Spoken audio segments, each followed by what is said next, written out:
কোটি কোটি টাকার বিনিময়ে দলবদল। দল ছাড়তেই কৃষ্ণনগরের তৃণমূল সাংসদ মহুয়া মৈত্রর নিশানায় বিদ্রোহী সাংসদরা। 20 জন বিদ্রোহী সাংসদের বিরুদ্ধে টাকা নেওয়ার অভিযোগ মহুয়ার।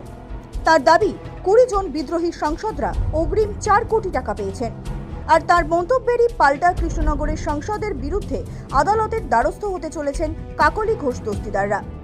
দল ছেড়ে সদ্য ন্যাশনালিস্ট সিটিজেন্স পার্টি অফ ইন্ডিয়াতে যোগ দেওয়া 20 জন সাংসদ এবার আইনি পদক্ষেপ করতে চলেছেন কৃষ্ণনগরের তৃণমূল সাংসদ মহুয়া মৈত্রের বিরুদ্ধে।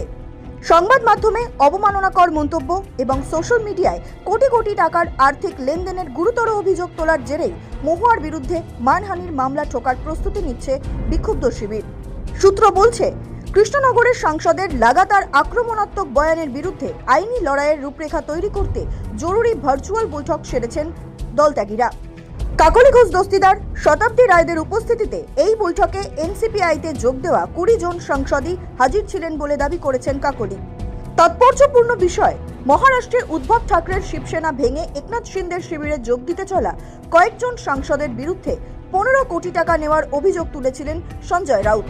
সেই পোস্টটি শেয়ার করে তৃণমূলের দলত্যাগীদের এক হাত নেন মহুয়া। ব্যঙ্গ করে বলেন, তৃণমূলের বিদ্রোহী সাংসদেরা নাকি মাথা পিছু অন্তত 40 কোটি টাকার বিনিময়ে দলবদল করেছেন।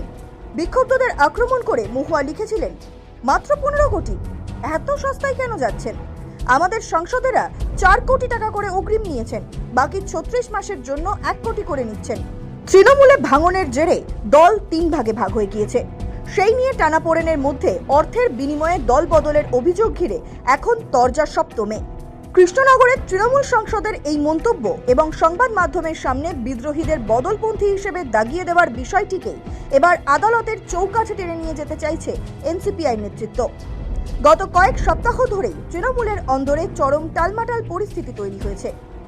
বিধানসভায় ঋতব্রত বন্দ্যোপাধ্যায়ের নেতৃত্বে পরিষদীয় দলে ভাঙন ধরার পরই লোকসভার সাংসদদের একাংশ দিল্লির অল ইন্ডিয়া বিদ্রোহ ঘোষণা করেন। লোকসভার স্পিকার ওম বিড়লার সঙ্গে দেখা করে তৃণমূলের মোট 28 জন সাংসদের মধ্যে 20 জনই এনডিএ জোটের শরিক দল এনসিপিআইতে যোগ দেন। তবে মহুয়া মৈত্র এই দলবদলে সামিল না হয়ে মমতা বন্দ্যোপাধ্যায় ও অভিষেক বন্দ্যোপাধ্যায়ের পাশেই অনড় থেকেছেন। এসবের মাঝেই এবার এক সময়ের সহযোদ্ধা আজ চরম শত্রুতে পরিণত হয়েছে।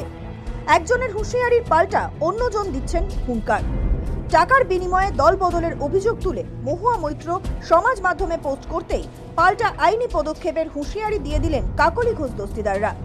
ব্যুরো রিপোর্ট, সময়, কলকাতা।